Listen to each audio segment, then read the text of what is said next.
नमस्ते।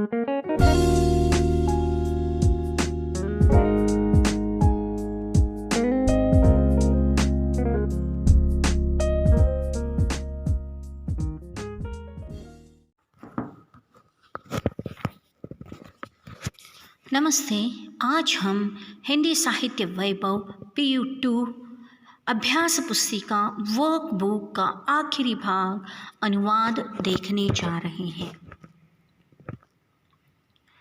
नमस्ते। आज के क्लास में आप सभी का स्वागत सुस्वागत। अनुवाद पहले जानेंगे। अनुवाद किसे कहते हैं? अनुवाद यानी ट्रांसलेशन। किसी भाषा में कही या लिखी गई बात का किसी दूसरी भाषा में सार्थक परिवर्तन यानी अनुवाद ट्रांसलेशन कहलाता है। अनुवाद का कार्य बहुत ही पुराने समय से होता आया है। प्यारे विद्यार्थियों, आप सभी को इंग्लिश मीडियम के विद्यार्थियों के लिए इंग्लिश में सेंटेंस दिया जाएगा, कन्नड़ा मीडियम के विद्यार्थियों के लिए कन्नड़ा का वाक्य दिया जाएगा। आपको कन्नड़ा या इंग्लिश वाक्य को पढ़कर हिंदी में अनुवाद यानी ट्रांसलेशन करना है। तो ट्रांसलेशन मैं यहाँ पर एक आपको उदाहरण बताने जा रही हूँ। जैसे उसके सपने सच हुए, His dreams became true। ये अनुवाद है हिंदी टू इंग्लिश या इंग्लिश टू हिंदी आप कह सकते हैं, या फिर आप उसको लिप्यंतरण कर रहे हैं, रोमन लिपि में आप हिंदी लिख रहे हैं, उसे लिप्यंतरण करते हैं। अक्सर हम व्हाट्सएप में हिंदी में ही बातचीत कर रहे हैं, फिर भी हम क्या करते हैं, देवनागरी लिपि का इस्तेमाल किए बगैर किसका इस्तेमाल करते हैं, रोमन लिपि का। तो यहाँ पर USKAY ये रोमन लिपि है, वहाँ पर हम देखते हैं USK यह देवनागरी लिपि है। तो इस तरह से आपको इंग्लिश या कन्नड़ में वाक्य दिया जाता है, उसको आपको ट्रांसलेशन करना है हिंदी में। आपको 5 मार्क्स के लिए यह पूछा जाता है, यानी 1 मार्क्स के लिए 1। तो यहाँ पर हम देखते हैं एक एग्जाम्पल, आगे बढ़ेंगे। हिंदी में अनुवाद कीजिए। प्यारे विद्यार्थियों, ये आपको 5 मार्क्स के लिए पूछा जाता है। हिंदी में अनुवाद कीजिए। प्रश्न 1 जो आपके वर्कबुक में है, वर्कबुक का आखिरी व्याकरण का भाग जो 5 मार्क्स के लिए आपको पूछा जाता है। प्रश्न 1 we are the citizens of India. ನಾವು भारत देशद प्रजेಗಳು। जो इंग्लिश समझता है, इंग्लिश मीडियम में आया हुआ है, वर्ड बाय वर्ड आप ट्रांसलेशन कीजिए। उसके बाद आप देखिए कौन से काल में है, उसकी क्रिया आपको अंत में लगानी है। जैसे हम भारत देश की प्रजा है, नाउ यानी हम, भारत यानी एज इट इज़ भारत, देश यानी हिंदी कन्नड़ में भी देश कहते हैं, प्रजेಗಳು देश की प्रजा है। या आप इंग्लिश में ट्रांसलेशन करना चाहते हैं, इंग्लिश टू हिंदी ट्रांसलेशन करना चाहते हैं, वी आर हम, द सिटीज़न यानी प्रजा, भारत देश की प्रजा है। तो इस तरह से आपको ट्रांसलेशन करना है। प्यारे विद्यार्थियों, आपके इस वर्कबुक में लगभग 48 एग्जाम्पल्स हैं, उसको हम आज के क्लास में 1 बाय 1 देखते जाएंगे। प्रश्न 2 India is the biggest democratic country in the world. Kannada में ಭಾರತವು ವಿಶ್ವದಲ್ಲೇ अति ದೊಡ್ಡ प्रजाप्रभुत्व देश। आप इसका ट्रांसलेशन हिंदी में कीजिए। भारत विश्व ही में अति बड़ा प्रजातंत्र देश है या सबसे बड़ा प्रजातंत्र देश है, आप लिख सकते हैं। प्रश्न 3 youths are valuable asset of the nation. Kannada में युवा जनते देशद अमूल्यवाद आस्ति। आंसर आपको हिंदी में ट्रांसलेशन करना है, कन्नड़ा और इंग्लिश का देखकर हिंदी में आपको अनुवाद करना है, ट्रांसलेशन करना है। युवा वर्ग देश की अमूल्य संपत्ति है। तो इस तरह से आपको करना है। प्रश्न 4, we should live unitedly. Kannada में ನಾವು ಒಗ್ಗಟ್ಟಾಗಿ ಬಾಳಬೇಕು. उत्तर, हमें एकता से जीना चाहिए. प्रश्न 5, there are many languages in India. ಭಾರತದಲ್ಲಿ ಹಲವಾರು ಭಾಷೆಗಳಿವೆ. आंसर है भारत में कई भाषाएं हैं. ಪ್ರಶ್ನೆ 6, ದೇಶದ ಸುರಕ್ಷತೆ ನಮ್ಮೆಲ್ಲರ ಕರ್ತವ್ಯವಾಗಿದೆ. The security of our nation is our responsibility. देश की सुरक्षा हमारा कर्तव्य है. प्रश्न 7, development of humanity is possible through scientific development. Kannada वाला ಶಬ್ದ ವೈಜ್ಞಾನಿಕ ಪ್ರಗತಿಯಿಂದ ಮಾನವ ಜನಾಂಗದ ಏಳಿಗೆ ಸಾಧ್ಯ.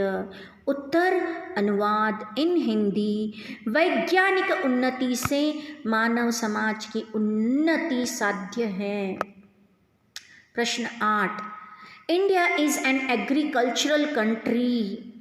ಭಾರತ ದೇಶವು ಕೃಷಿ ಪ್ರಧಾನ ದೇಶವಾಗಿದೆ. उत्तर, भारत कृषि प्रधान देश है. प्रश्न 9, along with the studies, sports is also important for the students. Kannada में ವಿದ್ಯಾರ್ಥಿಗಳಿಗೆ ಓದಿನ ಜೊತೆಗೆ ಆಟವು ಅತಿ ಮುಖ್ಯ. उत्तर, विद्यार्थियों को पढ़ाई के साथ खेल भी अति मुख्य है. प्रश्न 10, every state has its own official language. यह ಕನ್ನಡ वाला ಶಬ್ದ देखेंगे. ಪ್ರತಿಯೊಂದು ರಾಜ್ಯದಲ್ಲಿ ಅವರದೇ ಆದ ಆಡಳಿತ ಭಾಷೆ ಇದೆ. ट्रांसलेशन हिंदी, प्रत्येक राज्य में उसकी अपनी राजभाषा है. प्रश्न 11, Bangalore is called as centre of information technology. Kannada में ಬೆಂಗಳೂರು ನಗರವನ್ನು ಮಾಹಿತಿ ತಂತ್ರಜ್ಞಾನದ ಕೇಂದ್ರವೆನ್ನುತ್ತಾರೆ. हिंदी में बेंगलुरु नगर सूचना प्रौद्योगिक केंद्र माना जाता है. यह ट्रांसलेशन है. प्रश्न 12, student are playing in the ground. ವಿದ್ಯಾರ್ಥಿಗಳು ಆಟದ ಮೈದಾನದಲ್ಲಿ ಆಡುತ್ತಿದ್ದಾರೆ. उत्तर, विद्यार्थी खेल के मैदान में खेल रहे हैं. प्रश्न 13, we should respect all religions. ನಾವು ಎಲ್ಲ ಧರ್ಮಗಳನ್ನು ಗೌರವಿಸಬೇಕು. उत्तर, हमें सभी धर्मों का आदर करना चाहिए. प्रश्न 14, our college is at a distance of 5 kilometers from bus stand. ನಮ್ಮ ಕಾಲೇಜು ಬಸ್ ನಿಲ್ದಾಣದಿಂದ 5 ಕಿಲೋಮೀಟರ್ ದೂರದಲ್ಲಿದೆ. आंसर, हमारे कॉलेज बस अड्डे से 5 किलोमीटर दूर है. प्रश्न 15, Mahatma Gandhi was born on 2nd October 1869. Mahatma Gandhiji ಅವರು ಅಕ್ಟೋಬರ್ 2, 1869ರಲ್ಲಿ ಜನಿಸಿದರು. महात्मा गांधी जी का जन्म अक्टूबर 2, 1869 को हुआ. प्रश्न 16, student life is the golden life. विद्यार्थी जीवनवे स्वर्ण युग. आंसर, विद्यार्थी जीवन ही स्वर्ण युग है. प्रश्न 17, he was respected by everyone. ಎಲ್ಲರೂ ಅವನನ್ನು ಮರ್ಯಾದೆಯಿಂದ ಕಾಣುತ್ತಿದ್ದರು. सभी उसे गौरव के साथ देखते हैं. प्रश्न 18, have you ever traveled by train? ನೀವು ಎಂದಾದರೂ ರೈಲಿನಲ್ಲಿ ಪ್ರಯಾಣ ಮಾಡಿದ್ದೀರಾ? उत्तर, क्या आपने कभी रेल में यात्रा की है? प्रश्न 19, Sarla is a very talented. Sarala बहಳ प्रतिभान्विते। आंसर, सरला बहुत प्रतिभाशालिनी है। Mahatma Gandhi was follower of truth and non violence. Mahatma Gandhiji ಅವರು ಸತ್ಯ ಮತ್ತು ಅಹಿಂಸೆಯನ್ನು ಪಾಲಿಸುತ್ತಿದ್ದರು. ಉತ್ತರ್ ट्रांसलेशन इन हिंदी, महात्मा गांधी सत्य और अहिंसा का पालन करते हैं। प्रश्न 21, we had been to village last month. Kannada में ಕಳೆದ ತಿಂಗಳು ನಾವು ಹಳ್ಳಿಗೆ ಹೋಗಿದ್ದೆವು. उत्तर, पिछले मास या पिछले महीने हम गांव गए थे। प्रश्न 22, if we get up early we can see sunrise. Kannada में ನಾವು ಮುಂಜಾನೆ ಬೇಗ ಎದ್ದರೆ ಸೂರ್ಯೋದಯವನ್ನು ನೋಡಬಹುದು. उत्तर, यदि हम जल्दी उठेंगे तो सूर्योदय देख सकते हैं. प्रश्न 23, even though he had come early, this work could not have been completed. Kannada में ಅವನು ಬೇಗ ಬಂದಿದ್ದರೂ ಈ ಕೆಲಸ ಮುಗಿಯುತ್ತಿರಲಿಲ್ಲ. उत्तर, यदि वह जल्दी आता तो भी काम पूरा न होता. प्रश्न 24, Gauri Shankar is the highest peak in Himalayan mountain range. उत्तर, ಗೌರಿ ಶಂಕರ್ ಶಿಖರವು ಹಿಮಾಲಯ ಪರ್ವತ ಶ್ರೇಣಿಯಲ್ಲಿ ಅತಿ ಎತ್ತರವಾದ ಶಿಖರ. गौरी शंकर हिमालय पर्वत श्रेणियों में अति उन्नत शिखर है. प्रश्न 25, this rumour cannot be believed. Kannada में ಈ ಗಾಳಿ ಮಾತನ್ನು ನಂಬಲು ಸಾಧ್ಯವಿಲ್ಲ. हिंदी में अनुवाद, इस उड़ती खबर पर विश्वास नहीं होता. प्रश्न 26, human wants are unlimited but resources are limited. ಮನುಷ್ಯನ ಆಸೆಗಳಿಗೆ ಮಿತಿ ಇಲ್ಲ, ಆದರೆ ಪ್ರಾಕೃತಿಕ ಸಂಪನ್ಮೂಲಗಳಿಗೆ ಮಿತಿ ಇದೆ. मनुष्य की इच्छाएं सीमित नहीं है पर प्राकृतिक संपदा सीमित है. प्रश्न 27, human being is the finest creation of a God. ಮಾನವನು ದೇವರ ಉತ್ತಮ ಸೃಷ್ಟಿಯಾಗಿದ್ದಾನೆ. उत्तर, मनुष्य ईश्वर की श्रेष्ठ सृष्टि है. प्रश्न 28, schools are the foundation of learning. Kannada में ಶಾಲೆಯು ಕಲಿಕೆಯ ಅಡಿಪಾಯವಾಗಿದೆ. उत्तर, विद्यालय ज्ञान की नींव है. प्रश्न 29, he spent the whole day talking to me yesterday. ನಿನ್ನೆ ಆತನು ದಿನವೆಲ್ಲ ನನ್ನೊಂದಿಗೆ ಮಾತನಾಡುತ್ತಾ ಕಳೆದನು. उत्तर, ट्रांसलेशन इन हिंदी, कल उसने दिन भर मुझसे बातों में बिताया. Are you coming home with me. Kannada में ನೀನು ನನ್ನ ಜೊತೆ ಮನೆಗೆ ಬರುವಿಯಾ. ट्रांसलेशन इन हिंदी कीजिए, क्या तुम मेरे साथ घर आओगे. Are you coming home with me. ओ, यहाँ पर एक रिपीट हुआ है. 31st वन आपको लिख लेना है. यहाँ पर 31st वन है इंग्लिश में, can you live without mobile phones. Kannada वाला वो शब्द वाक्य, मोबाइल फ़ोन इಲ್ಲದೆ ನಾವು ಬದುಕಲಾರವೆ. क्या हम मोबाइल के बिना जी नहीं सकते. क्वेश्चन मार्क आना चाहिए हिंदी अनुवाद में. If there is no discipline in life, then there is no happiness and peace. ಕನ್ನಡ में ಜೀವನದಲ್ಲಿ ಶಿಸ್ತು ಇಲ್ಲದಿದ್ದರೆ ಸಂತೋಷ ಮತ್ತು ಶಾಂತಿ ಇರುವುದಿಲ್ಲ.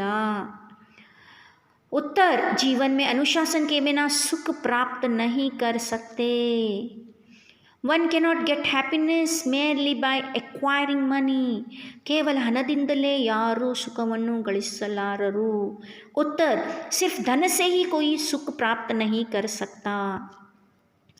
प्रश्न 34, we are going to have dinner at 8 o'clock. ನಾವು ರಾತ್ರಿಯ ಊಟವನ್ನು 8 ಗಂಟೆಗೆ ಮಾಡಲಿದ್ದೇವೆ. उत्तर, हम रात्रि का भोजन 8 बजे करते हैं. 35वां प्रश्न, it is very badly and I am sure it will rain. Sorry, it is not badly, cloudly. ಮೋಡಗಳು ಬಹಳ ಇರುವುದರಿಂದ ಮಳೆಯು ಬಂದೇ ಬರುತ್ತದೆ ಎಂದು ನನ್ನ ನಂಬಿಕೆ. मेरा विश्वास है घने बादल के रहने से वर्षा होगी ही. प्यारे विद्यार्थी, ये प्रश्न आपको वर्कबुक में देखने मिलेंगे, इंग्लिश और कन्नड़ वाला. हिंदी जो रेड इंक में है उसको आपको परीक्षा में लिखना है, ये ट्रांसलेशन करना है, उसको आपको ध्यान दीजिए. प्रश्न 36. Do your duty first then ask for your rights. ಮೊದಲು ನಿನ್ನ ಕರ್ತವ್ಯವನ್ನು ಮಾಡು, ನಂತರ ಹಕ್ಕುಗಳ ಬಗ್ಗೆ ಕೇಳು. उत्तर, पहले अपना कर्तव्य करो फिर अधिकार के बारे में पूछो. Question number 37. Language should be simple and easy to understand. ಭಾಷೆಯು ಸರಳವಾಗಿ ಅರ್ಥವಾಗುವಂತಿರಬೇಕು. ಭಾಷಾ सरलता से समझने वाली हो. Give my regards to your parents. Kannada में ನಿಮ್ಮ ತಂದೆ ತಾಯಿಯವರಿಗೆ ನನ್ನ ಪ್ರಣಾಮಗಳನ್ನು ತಿಳಿಸಿ. उत्तर, अपने माता पिता को मेरा प्रणाम कहो. Question number 39. Would you like to have coffee? ತಾವು ಕಾಫಿಯನ್ನು ತೆಗೆದುಕೊಳ್ಳುವಿರಾ? ಆಪ್ ಕಾಫಿ ಲೇಂಗೆ? ಪ್ರಶ್ನೆ 40. When the rain stops we shall go out. ಮಳೆಯು ನಿಂತ ಮೇಲೆ ನಾವು ಹೊರಗಡೆ ಹೋಗೋಣ. उत्तर, प्लीज़ ट्रांसलेट इन हिंदी. वर्षा के रुकने पर हम बाहर चलेंगे. Question number 41. I have lived in Mysore for 1 year. ನಾನು ಮೈಸೂರಿನಲ್ಲಿ 1 ವರ್ಷವಿದ್ದೆ. मैं मैसूर में 1 वर्ष था. Question number 42. I spent lot of money on your books. ನಾನು ನಿನ್ನ ಪುಸ್ತಕಗಳಿಗಾಗಿ ಬಹಳ ಖರ್ಚು ಮಾಡಿದ್ದೆ. उत्तर, मैंने तुम्हारे पुस्तकों के लिए काफ़ी खर्चा किया. Question number 43. He is going to leave college in the month of June. June ತಿಂಗಳಲ್ಲಿ ಅವನು ಕಾಲೇಜನ್ನು ಬಿಡುವನು. उत्तर, जून महीने में एक कॉलेज छोड़ेगा, वह कॉलेज छोड़ेगा. Question number 44. Tomorrow will be the last day of the month. ನಾಳೆಯು ತಿಂಗಳ ಕೊನೆಯ ದಿನವಾಗಿದೆ. ಕಲ್ ಮहीने का अंतिम दिन है. Question number 45. there is no success without hard work. कठिन परिश्रमविಲ್ಲದೆ सफलತೆಯು ಸಿಗಲಾರದು. बिना कठिन परिश्रम के सफलता नहीं मिलती. हिंदी में ट्रांसलेशन या उत्तर है. Question number 46. Always give respect to patrons. यानी देशभक्तरನ್ನು सदा गौरविसಬೇಕು. देशभक्तों का सदा आदर करना चाहिए. Translation in Hindi. 1 मार्क्स के लिए ऐसे 5 प्रश्न पूछे जाएंगे. टोटल 5 मार्क्स के लिए आपको पूछा जाता है. The problem unemployment is increases day by day. ದಿನಗಳಿದ್ದಂತೆ ನಿರುದ್ಯೋಗ ಸಮಸ್ಯೆ उल्बणಗೊಳ್ಳುತ್ತಿದೆ. दिनों दिन बेरोजगारी की समस्या बढ़ती जा रही है. उत्तर. क्वेश्चन नंबर 48 और last answer. Buddhism was founded by Gautam Buddha. Gautam बुद्धनिंದ बौद्ध धर्मವು ಸ್ಥಾಪಿತವಾಯಿತು. हिंदी में ट्रांसलेशन. गौतम बुद्ध द्वारा बौद्ध धर्म की स्थापना की गई. गौतम बुद्ध ने बौद्ध धर्म की स्थापना की. प्यारे विद्यार्थियों, 48 में से किन्हीं 5 को आपको परीक्षा के लिए पूछा जाता है. आप इसका ठीक से अभ्यास कीजिए. आज के क्लास में हम हमारे व्याकरण के सिलेबस को यहाँ पर ख़त्म करने जा रहे हैं. अच्छे से वीडियो लेक्चर क्लासेस को देखिए और सभी अपनी वर्कबुक में लिख लीजिए. धन्यवाद. स्वस्थ रहो, मस्त रहो.